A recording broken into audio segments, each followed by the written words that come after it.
Assalamualaikum and a very good afternoon. Welcome again to our fifth webinar with our alumni. It's not too late as well to wish Selamat Hari Raya, Maaf Zahir Batin, to all our audience and our beloved guests and alumni, Mr. Muhammad Hafiz Abdul Rahman. Welcome to the 1 hour talk. Nice to know you. We have here Mr. Muhammad Hafiz Abdul Rahman. Basically, just a little bit of intro lah. Is the Chief Executive Officer for our Malaysian Palm Oil Certification Council. There is a body which is actually a kind of certified our sustainable, maybe I don't know the plantations or whatever the name lah. Later you're going to share with us. Yes. So how are you, sir? Bagus, very good. Alhamdulillah, Prof. First of all, thank you, Prof, on behalf of alumni FTSM for inviting me. It's always good to come back to the faculty. Thanks a lot. This time in the capacity, I hope I can be a little bit more of usefulness to the students and to whoever is watching. Yeah. Okay. Just to share with the audience, basically the program is a monthly program which is add from our Smart Selangor Anjung Digital, our Industrial Revolution 4.0 Excellence Center of Excellence, in which the monthly platform either for the industry or as well for the alumni basically is to make an engagement. For example, with our Cik Hafiz, with the industry as well, to know as a student, whatever you know outside there, the new or latest technology to bring in the campus is a good, I would say, Cik Hafiz, collaboration or engagement between the industry and the academy. Maybe without any further ado, as usual, there will be some questions to you, sir, but I believe that you already maybe have a slide that you would like to share with us, and from that slide maybe I will trigger some questions. It's not a Viva or finally a FYP. Remember that, just to share what is actually the role of your organization. Let's say like 2 days ago, for example, I just give you a question. I heard like Belgium, for example, they have some, I don't know, sanction, a kind of that. Maybe you can share with us in that after the slide. Okay, over to you, sir. Without any further ado, thank you very much. Okay, thank you, Professor Dr. Nizam. First of all, again, thank you for inviting me. First of all, I'm gonna just as a point of discussion, I'm going to share with you some points. First, I'll take you through the Malaysian palm oil industry, getting you to know the overall dynamics of the industry, and then we'll go down to the anti-palm oil campaigns that that has been going on, and then we'll see how MPOCC and MSPO address all those concerns by the stakeholders, especially in Europe, and then we'll see how we use technology in the industry to adopt sustainability and sustainable practices. So with that, let me share my screen, Prof. Yeah, please do so. Thank you. You are most welcome. So, okay, today we will be discussing, at least on my end, as point of reference stated earlier, adopting information technology, sustainable agricultural production, the case of Malaysian palm oil industry. Let's start with the overall industry overview. To start with, palm oil is considered as one of the 17 oils and fats being produced globally. And it is the most produced oil. 33% of total production in the world is palm oil production. And if you look at this is an extract from a global database which is called Oil World. Easily, palm oil is the most exported oil, is the most consumed oil, and also is the most produced oil in the world. Suffice to say that without palm oil, the global oils and fats demand will definitely be affected, hiking up price, and everybody will have to pay for it. So a quick snapshot of the industry. Of the 239 million oils and fats produced in the world, 74 million or 31%, I would say 1/3 of it is from palm oil. And it is, however, it is planted on less than 2% of global agricultural area. You see, with just 2% of global agricultural area, we can get 1/3 of global oils and fats demand. And of course, 19.1 million tons are produced in Malaysia, which is equivalent to 8% of global production, and equivalent to about 35% of total global palm oil production. And globally, people, I mean, the population, which is coming around 7.8 or 7.5 billion population now, consume 242 million tons of oils and fats in various products, skincare, healthcare, cosmetics, even in their shampoo, soap, and of course, food. And finally, it has brought around 70 billion ringgit of income to the nation last year. So it is a very important industry, not only at the Malaysian level, but globally. However, the success of palm oil itself, which is mainly due to its productivity, has stirred some market, which has a very high government interest, especially in the Europe. So that's when we exported palm oil to Europe, which is more economical to their rapeseed oil or sunflower oil. This is due to their mechanism of subsidy. So when we go there, and we even plus the export expenses, we are still more competitive. So people in the European industry started to import more palm oil. So local businesses felt threatened. So they have started this anti-palm oil campaign. But because of WTO, they can't outright block palm oil. So they come up with a different agenda, which is, sustainability. So they show cute pictures of orang-utan. This is a very nice. If you can see, this is a very nice promotional agenda. Like cute. See, no palm oil label. Though by regulation they shouldn't have no palm oil. If they didn't use palm oil, why should they say no palm oil? But this is all propaganda being done in collaboration with Greenpeace and also WWF. They also have their own palm oil free and no palm oil label there. So. Just a little bit of background. They started to attack palm oil in terms of nutrition, which they have failed because science proved otherwise. And then they tried now through sustainable practices. So that's when we, as Malaysia, actually the palm oil industry I wouldn't say we have complied to all the sustainable practices, but our industry itself is very productive. We save a lot on land. And we are covered by more than about 60 acts in terms of covering labor, protection, child and women in labor, and also environmental, animal and wildlife conservation. So all this effort needs to be reflected. And how do we reflect that? Is through MSPO, the Malaysian Sustainable Palm Oil Certificate. And MPOCC, as a scheme owner, we need to establish and operate the Sustainable Palm Oil Certification Scheme. We engage with NGOs that has come with all this misleading anti-palm oil campaign. We also engage with Institute of Higher Learning, like today, part of it, Trade Association. Thank you. to get more people to be more aware on this, especially Malaysian. And of course, to establish a mechanism for the certification of entities complying to requirement of auditable sustainability standards and also accepted globally. So what is MSPO?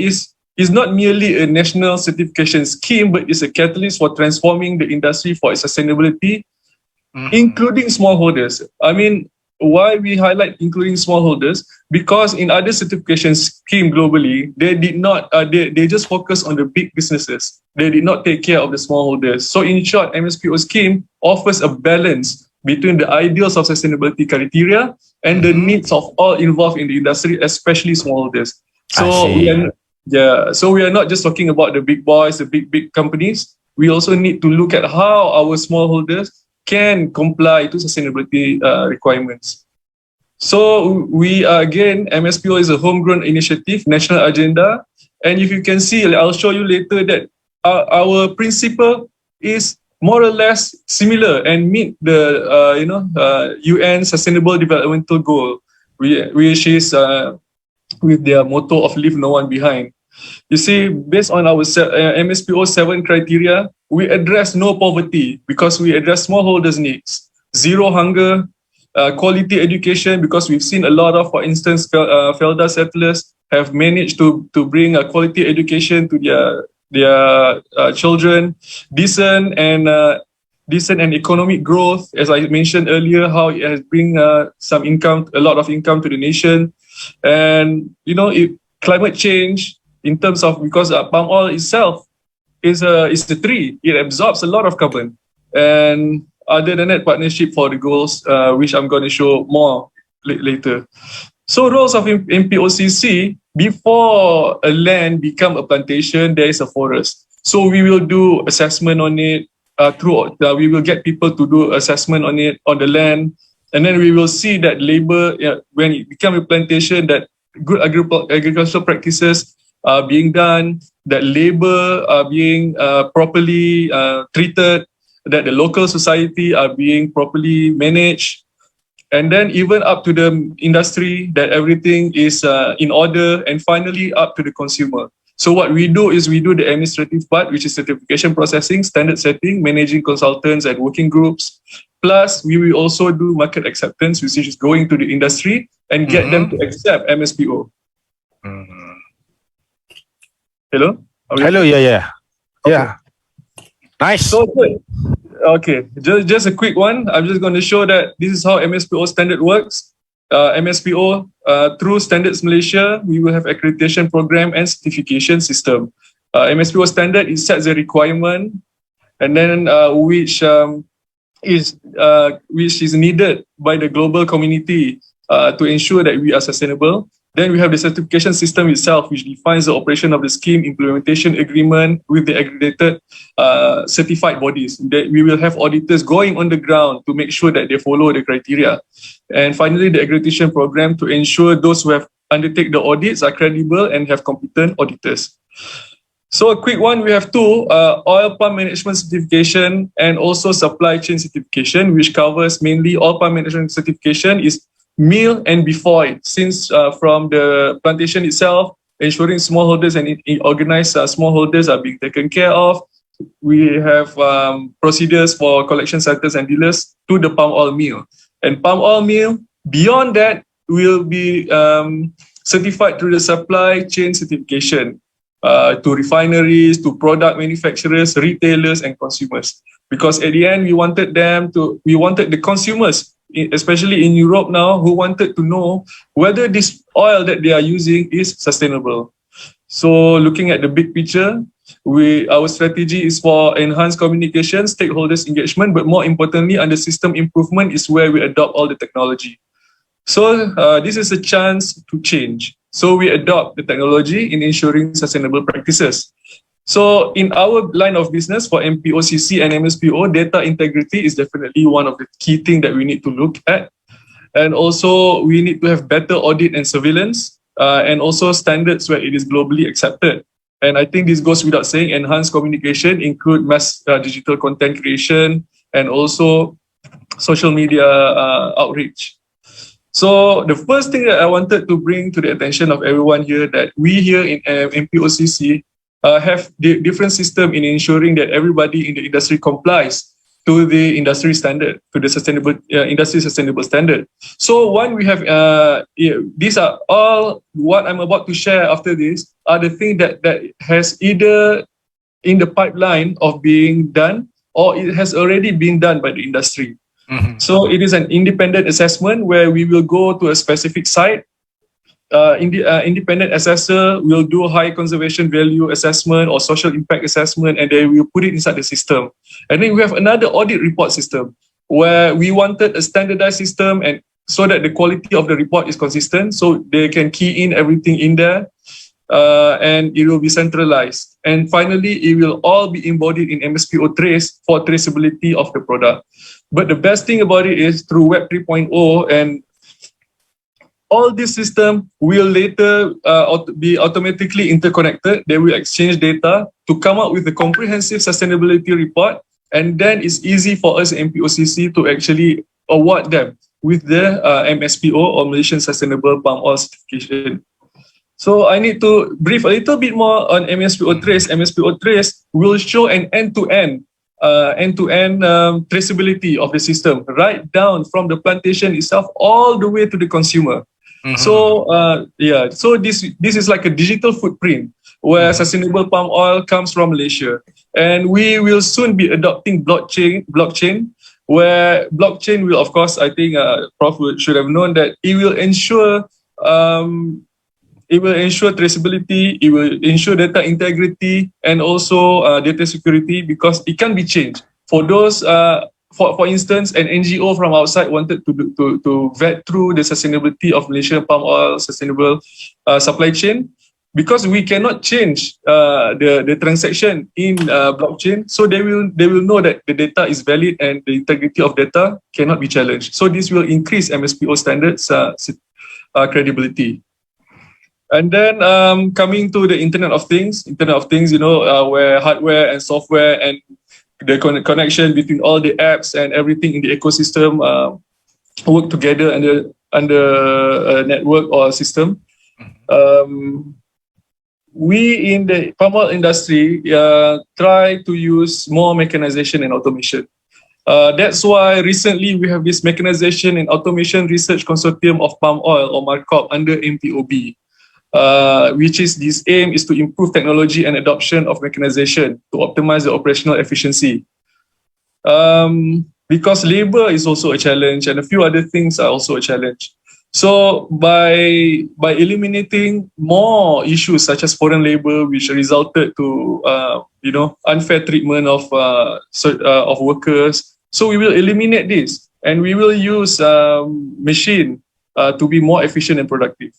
So, for instance, it will increase good agricultural practices. So, the use of drone has been, for instance, very, very much involved in many of the practices in the plantation.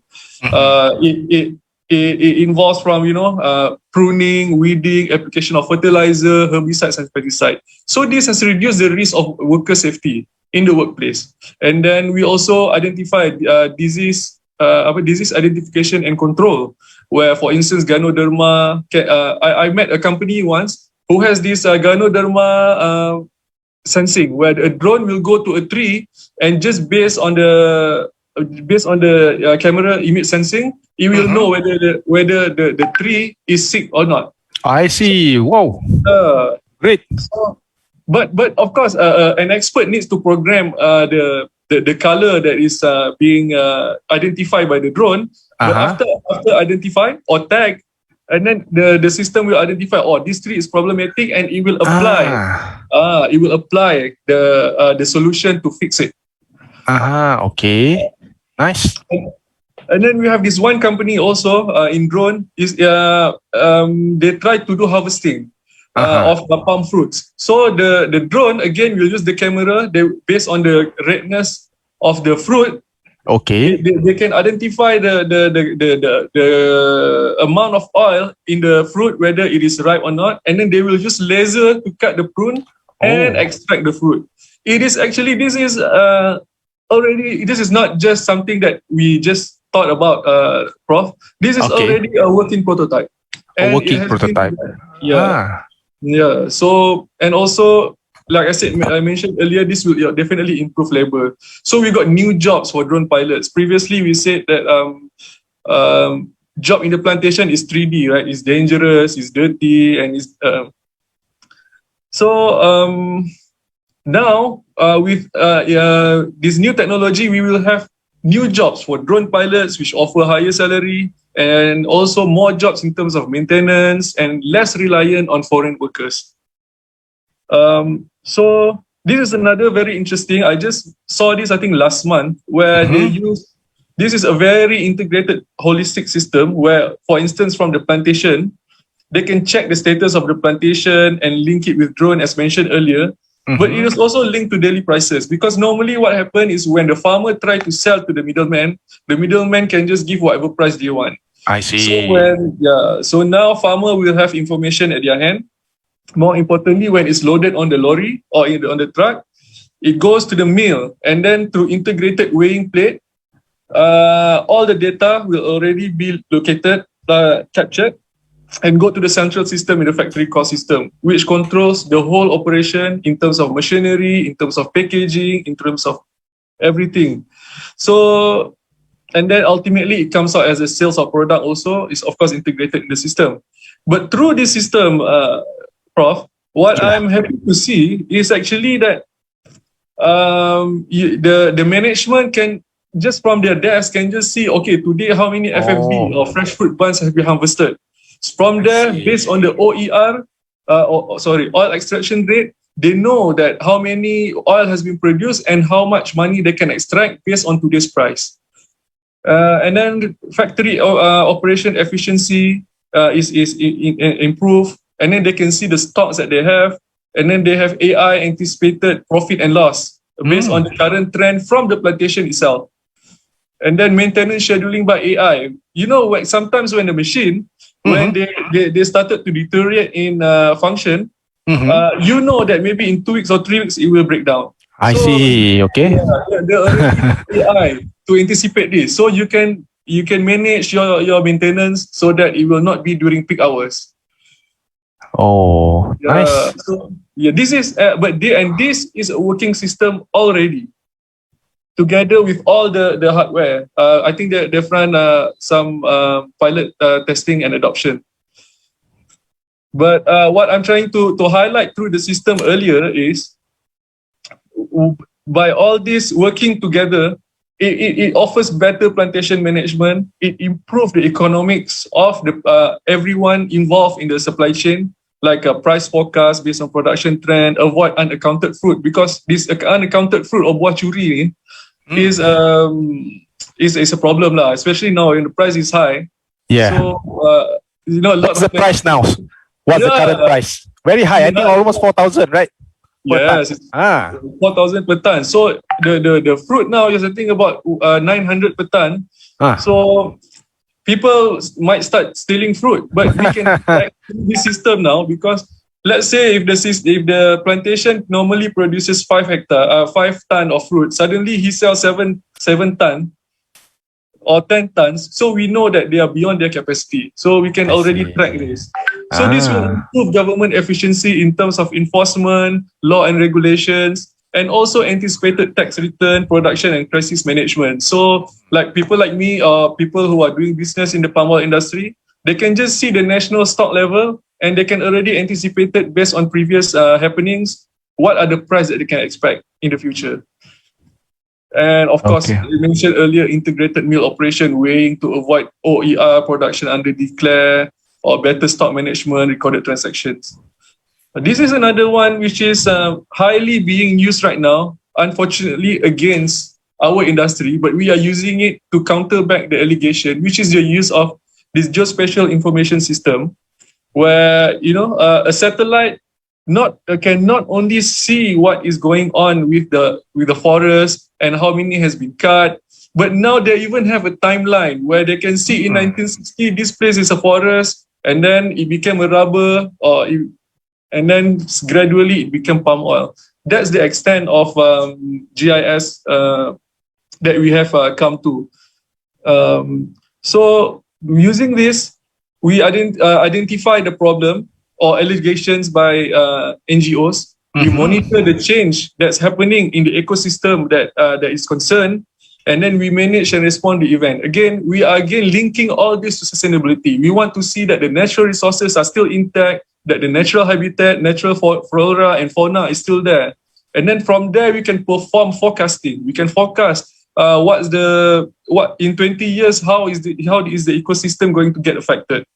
So, and this will definitely help in adherence to MSPO standard and federal or state legislation. We can audit records on ground reality. Sometimes, they say, oh, this place is forest, but in truth, it's not. Dah kena potong, dah jadi perumahan, or dah jadi, and manage local resources and identify local community and protect their interests, because social aspect is one of the main aspect in MSPO standards in ensuring sustainability. So I think MPOB has done a research in Sungai Asap, Belaga, Sarawak to test the efficiency and monitoring on the changes of the area. And all of this that we have discussed just now is not complete without big data and AI. So all this data that we have collected through our audit, through our monitoring, through the GIS. It will communicate with each other, with other systems from MPOB. They have e-trace, and then even companies have their own system. So all of this we can collect through MSPO, through our audit system, and come up with an analysis and AI on how we can whether this year our yield is going to increase. And yield is always in correlation with production and ultimately the tax that is we are going to anticipate from the industry members. Okay. So we have stock management. Previously I was doing marketing. So when stock level is always crucial. So when we see stock level is high, we know the price is going to go low.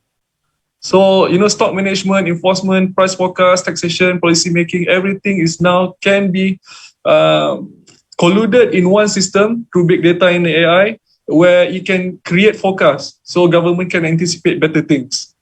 I see. Good. Yeah. But again, just with GIS now we can also do forecast population based on tree age, suitable land availability. If on peat we cannot plant on peat. So these are the things that can be addressed and already being addressed. So future plan, this pandemic, sometimes we cannot do anything about it. We cannot go and audit certain stuff. So we are already thinking. We're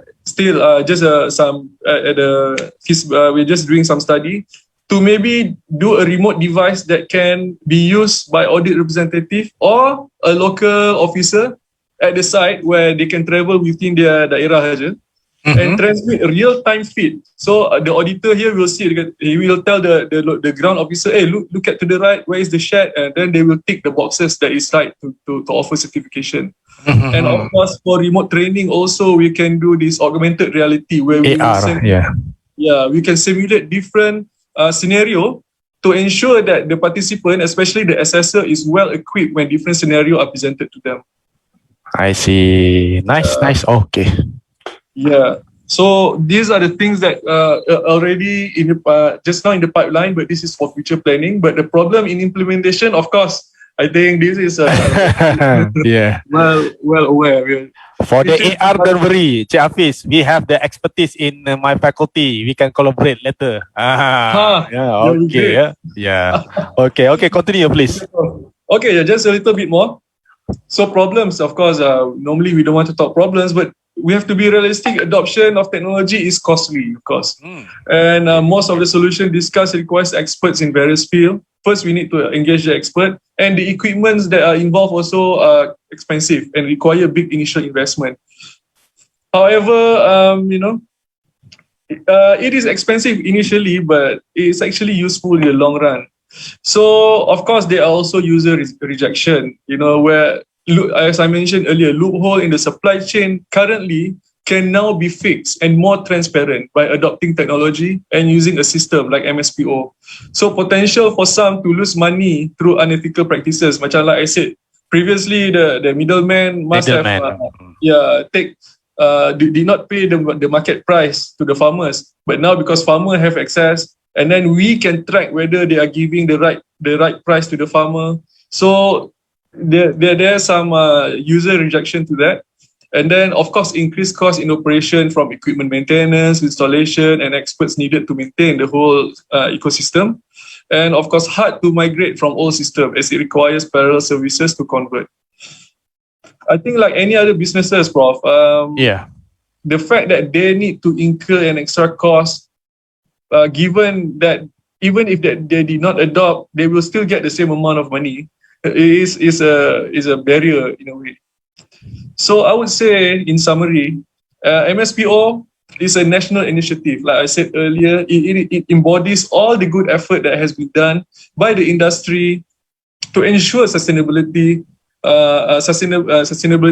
and environmental conservation. So it is a national product. So we have to need brand management, marketing, and perceived value, which we have currently do through social media. We do market target funneling, sometimes A/B testing and stuff like that. And then it is also a trade tool. Ultimately, we want people to accept this and use as a trade tool to be accepted, especially into sensitive market like the Europe. And it reflects the government and industry commitment towards sustainability. Adoption of technology is crucial in ensuring efficiency, reliability, transparency, security, and leading to competitive edge in it. And there are lots of opportunities. The main thing I guess I wanted to say this evening is there are lots of opportunities for IT in the agriculture sector. People always thought IT as something very sophisticated in the e-economy and high-tech industry. But actually in the agriculture sector, there are lots of things. If you can see the opportunity, you can do it and offer a good solution to government, factory, even plantation throughout the supply chain of the industry. The key is to convince stakeholders that adoption is easy, cost-effective, and will benefit them in the long run. So I think with that, thank you, Prof. That's the end of my presentation before we go to our discussion. But I just want to take half a second to tell you that we now have a public comment. Because we are in our standard revision. We wanted it to be a more tighter system where it covers a broader scope of people. So we have already come up with a standard revision. Now it's for open for public comment. Those who are watching, especially, and wanted to have a look at our new standards that is soon going to publish, please do so and give your expert thoughts on it. So with that, Prof, thank you, and I'm open to any questions. Thank you. Okay, thank you very much, Mr. Muhammad Hafiz, for this impressive and wonderful presentation, in which actually opened my eyes as well about the usage and adoption of information technology in agriculture. So looks cool about all these industrial revolutions, technology, big data, AI, usage of drone, kind of that.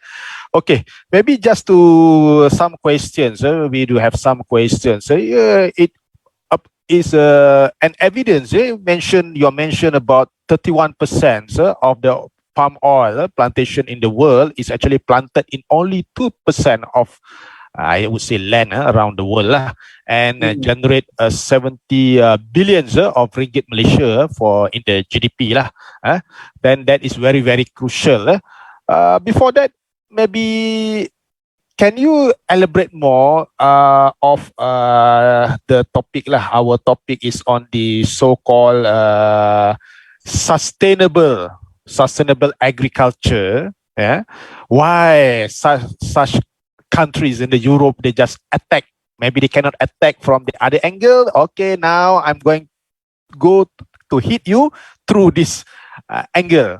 Maybe you can elaborate. Maybe for Malaysian layman, they would like to know what is actually a kemampanan in Malay Kemampanan or sustainability ni is actually there are a few definitions, but I think the easiest definition is actually the ability to produce today's need or requirement without jeopardizing the capability of to produce future requirement.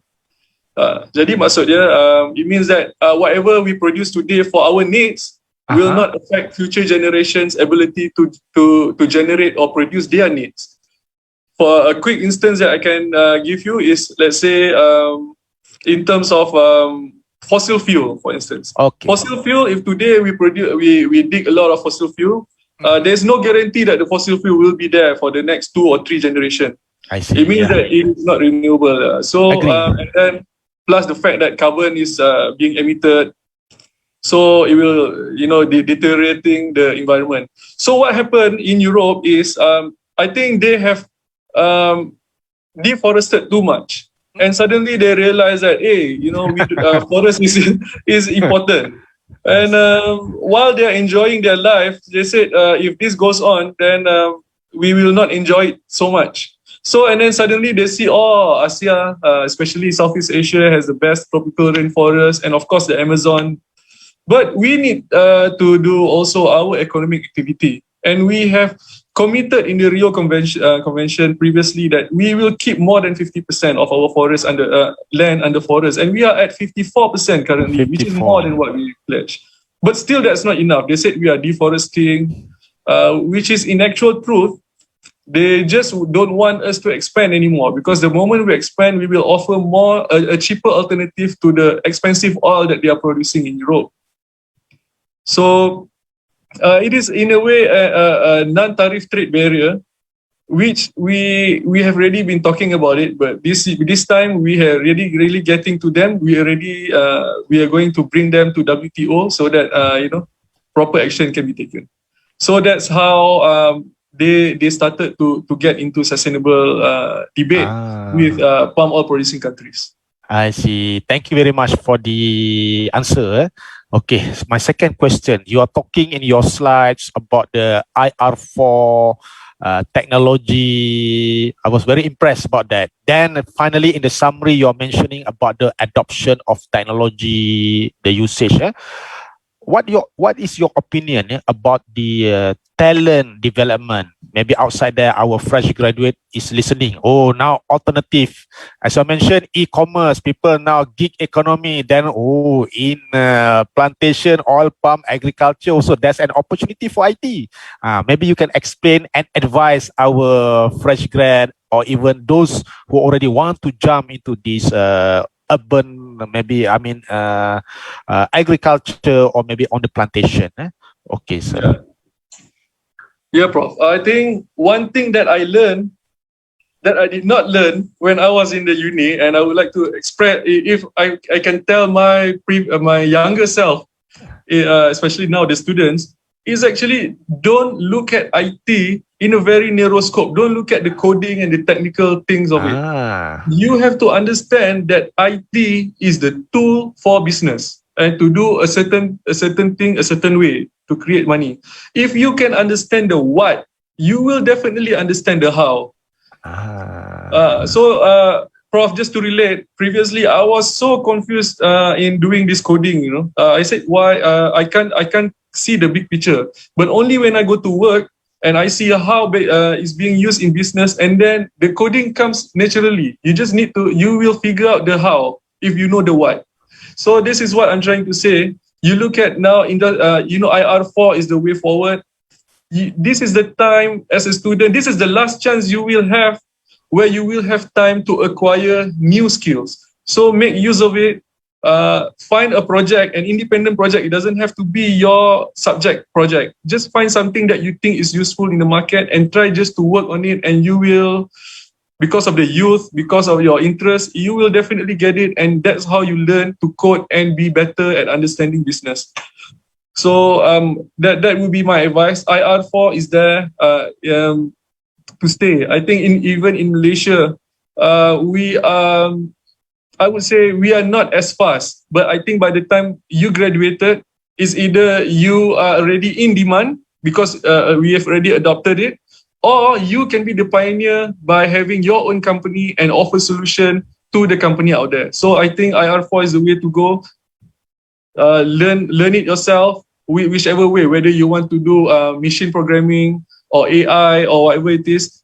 Find what you want, what you like, and work for it now, because you will appreciate it when you grad. Thank you very much for the so-called lengthy advice to our to our fresh grad or just a junior one, because sometimes they will ask me, sir, I'm going to the e-commerce, a kind of that. Now today we advise them, please, now you have another opportunity. You can go into the agriculture. We have here our advisor, Cik Hafiz, your own senior. Open your eyes, as I mentioned, not only coding or programming. Okay. Yes. Yeah, thanks a lot. Next question, sir. Beside the usage of technology such as you mentioned, IR4 kind of that, how actually you defend our sustainable agriculture in oil palm? Basically, maybe any other specific technical or social media just to, in Malay word, to menangkis, to defend lah, I would say, those allegations without evidence from this European or the other countries. Maybe you can elaborate, maybe our students who are in the social media kind of thing, that is actually the strategy in communication they can use. Okay, please. Yeah. Funny to say that. previously I was from the agency that's doing this, defending and trying to promote Malaysian palm oil internationally, and also of course locally.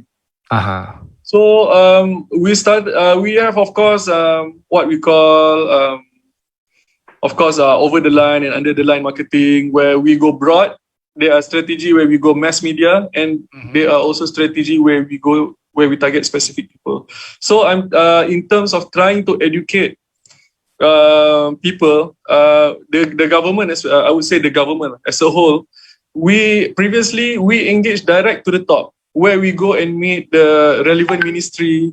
We do G2G talk, where, to tell them. In fact, for the past years, we've been going to Europe, try to convince the European members of the parliament that, palm oil is actually good. Palm oil does not deforest. We are just working within legal framework in our economic zone. And then when we bring them down we even bring them down to Malaysia to see how sustainable our production is, and then they will, okay, palm oil is okay. And then we do B2B also, B2B business engagement, where we bring Malaysian sellers and try to get international buyers to meet together and increase, of course, our trade, on palm oil trade. But on media, we trying to defend our image. Of course, social media is number one that we did. And not just social media. First, content creation. We did content creation with international company, with local company, infusing some local and also international type. We also do technical social media, where we do funneling. And then funneling, we do target market, keyword analysis. We buy some certain keywords. Of course, this is to win the internet, the internet war, we call it. And then of course the engagement, of course, in all our social media. But I think the technical social media is where it really matters. Other than that, you can go just a few websites that I can mention right now is you can go to Palm Oil TV or mpoc.org.my. And Sawit. Now we got this Sawit Anugerah Tuhan campaign. Maybe you can go to sawit.com.my, I think, because it will give you all the information you need to know as a Malaysian on what is actually our palm oil industry and how to defend them. And you can win some prizes along the way. Good. Okay. I think that is a very strategic way you are using the social media, the technical social media, to make it as a SEO, the funneling, kind of that. And then you mentioned about awareness about this all palm plantation. There is a Palm Oil TV. Okay, remember, as students outside there, Palm Oil TV. Then you have the mpoc.org.my as well as Sawit, maybe sawit.com.my. Okay, these are basically among the mechanism that the agencies in Malaysia trying to defend the plantation of oil palm to generate the economy, the smallholders, for example. Okay, wonderful. Okay. My next question. So my next question, does Malaysia is alone in this battle, or you have some colleague with you to have a strategy maybe in ASEAN with Indonesia or with other countries? Hey, looks here, we are being bullied by some countries. Maybe we team up together. We try to defend. Tell them the truth. Tell them. Maybe share with us, Hafiz. Okay. Of course. First of all, like I mentioned just now, we are going through the legal way, where in a way kita zaman lah, through WTO. Okay. Yeah. So, but we are working with Indonesia on that. So, Indonesia is also doing the same way. But on the other hand, we want to go beyond, because we learn from OPEC, the oil producing countries. So we come up with something similar, what we call as CPOPC, Council of Palm Oil Producing Countries, where the two founding members is Malaysia and Indonesia. So we are now expanding this membership of CPOPC to other producing countries like Thailand, Colombia, Ghana. Ghana. Okay, so there are a few countries who are already interested to join this. So of course the whole idea is to come out with a unified standards for sustainability, for for industry practices, and also to a point where we can control the price of palm oil, so we will not get bullied anymore, like Prof mentioned. But other than that, on MPOCC itself, we try to rally with people with common interests. For instance, like China Green Food Development, we are in collaboration with them, some sort like credit transfer lah. If you go from one university to another, there's a credit transfer. Credit transfer. So it's not a credit transfer, but the mechanism is what the same, like where if you are MSPO certified, you are eligible already to some of the criteria in the China Green Food scheme. We are trying to work towards that. And then we are already talking to the Japan Olympic Committee.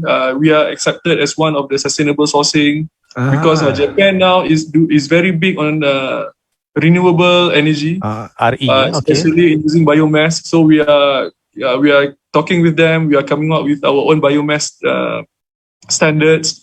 So these are the type where we collaborate not only on G2G level, but we will also find other councils and agencies on a common interest to work with us to fight all these sustainability concern, not only in Europe, but in a global scenario.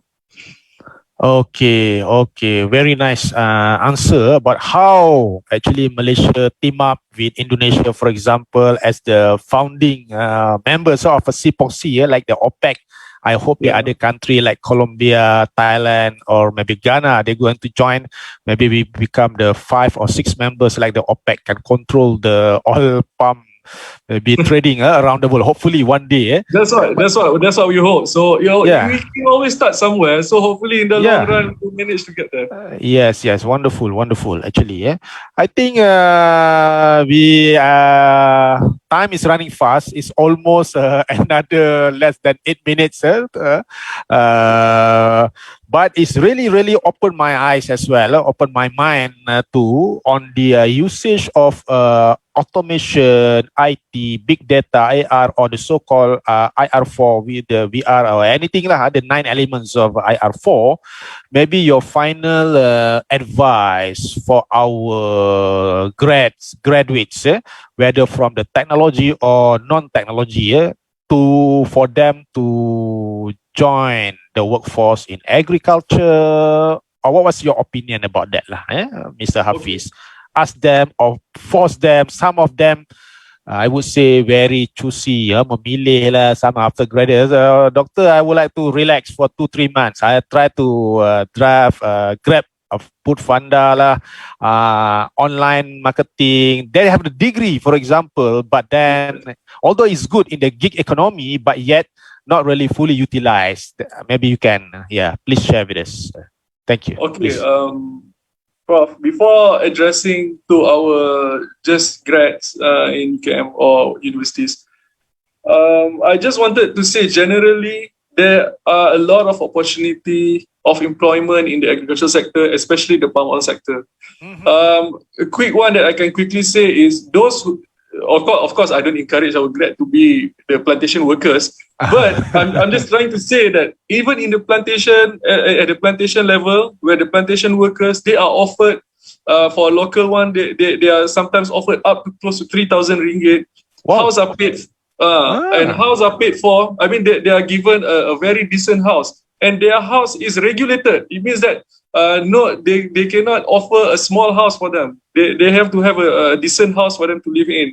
And this practically the money that they get is just for them to pay for their own food and their own needs. So it's very lucrative because we are really in need of workers. And then as for our grads, I would tell you in the agricultural sector, don't think agriculture as something that you need to bawa cangkul and, do the digging. And it's the dirty part. There is, of course, dirty. When you say dirty, is subjective. It's money actually. But what I'm trying to say is there are opportunities in terms of technology. Like I said, you can be the solution maker to the existing problem that is there a lot in the industry, agriculture, especially on the terms of automation, harvest, and also plantation management itself. And then there are other parallel services that you can offer. For instance, you can be an auditor for MSPO. You see, we got about 4,000 licenses, and we only have a few auditors. So auditor is also something, if you really look into it, is a lucrative business. It's easy. You just go there, you just tick in some boxes, put in some writing. But of course, you go for training first. Yeah. But I'm telling you, try to look at agriculture beyond the trees. Yeah. Beyond the trees and birds and the animals. There are a lot where you can actually offer by giving solution, like I said, that you mentioned IR and everything. I mean, if I wanted to say that there's too much, but I think those are the main thing that I need to highlight, bro. Yeah. Okay, thank you. Thank you very much for your final advice. Looks here, you see, open your mind beyond the trees, the flora, fauna. Maybe you found some owl or snakes down there in the oil palm plantation, rats, for example. But then there's the dirt, that's everything is opportunity. It's wonderful. 3,000 per month with a very decent house is something that lucrative, because we make a studies for the previous batch going outside get their job, ranging from 800 to 4,500. I'm asking them, why you take the 800 without the degree you can get with the SPM or near my house, doctor? Very easy job. I don't know. Sometimes we need to change. Hafiz, maybe what was your opinion? The perception, 1,500 enough lah for me, sir. Because I have parents, they can pay my petrol, my V and everything. So that's it actually lah. Okay, I think thank you very much for your time, Mr. Hafiz. We're going to have maybe future collaboration, training, a kind of that with the faculty. For your information as well, in UKM we do have collaboration like MOA with MPOB. We have this chair, but with Faculty of Economics and Management. And I hope maybe since you are the so-called CEO with MPOCC, maybe we can have a collaboration usage of the technology. We can start with our faculty lah. Okay. Sure. Yeah. Happy to, bro. Okay. Thanks a lot.